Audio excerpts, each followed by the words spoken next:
আজকে কিন্তু একটা বেশ আনন্দের দিন। আজকে আমার দাদা ভাই আর আহেলিদির আশীর্বাদ অ্যান্ড রেজিস্ট্রি। হাই, আমি হলাম তিথি। তিথির আরেকটা নতুন ব্লগে তোমাদের সবাইকে ওয়েলকাম। তোমরা হয়তো বুঝেই গেছো এতক্ষণে যে আজকে ব্লগটা হলো বেসিক্যালি দাদা ভাইয়ের আশীর্বাদেরই ব্লগ। তো আমরা এখানে গাড়ি করে চলে যাচ্ছি আহেলিদির বাড়ির উদ্দেশ্যে, মানে দমদমের একটা ভেন্যুতে। আর আমাদের বরমশাই নাকি এখানে হুডি পরে মিষ্টির প্যাকেট হাতে নিয়ে ঘুরে বেড়াচ্ছে। ওকে মনে কেউ জামা কাপড় দেয়নি। ওর অবস্থা এতটাই করুন, ওকে দেখে যথারীতি আমার খারাপ লাগছে যে বরের যদি এরম অবস্থা হয় তাহলে বাকি লোকের কি অবস্থা হবে। ভেন্যুতে পৌঁছে যাওয়ার পর এখানে ছেলের বাড়ি এসছে বলে বেশ সবাইকে একটু ওয়েলকাম করছে, আর সবাই এখানে খুব সেজে গুজে ছিল। আর এই হলো আমার আজকের লুকস। আর আমি এই ড্রেসটা কিন্তু নিয়েছি শ্রীরাম মার্কেট থেকে, কোনো অনলাইন প্ল্যাটফর্ম থেকে নয়। তো লিঙ্ক আমি প্রোভাইড করতে পারবো না, I am extremely sorry for that. Breakfast লুচি আলুর তরকারি আর রোজ রোজ ওটস খেতে খেতে পৌঁছে যাওয়া তিথির কাছে এটা একদম স্বর্গ।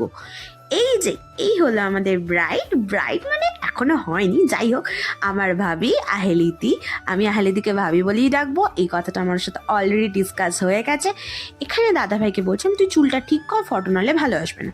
দিদাও ছবি তুলেছে, সবাই ছবি তুলেছি। আর মাঝে আশীর্বাদের পর চলে এসছে মেন যে ব্যাপারটা, মানে ওরা অফিসিয়ালি হাজব্যান্ড ওয়াইফ হচ্ছে রেজিস্ট্রির দ্বারা। তো তোমরা সবাই ওদেরকে আশীর্বাদ করো যেন ওরা সারা জীবন অনেক অনেক অনেক ভালো থাকে। মেন অ্যাট্রাকশন হলো লাঞ্চ কমপ্লিট করে ব্লগটা আজকে এখানে এড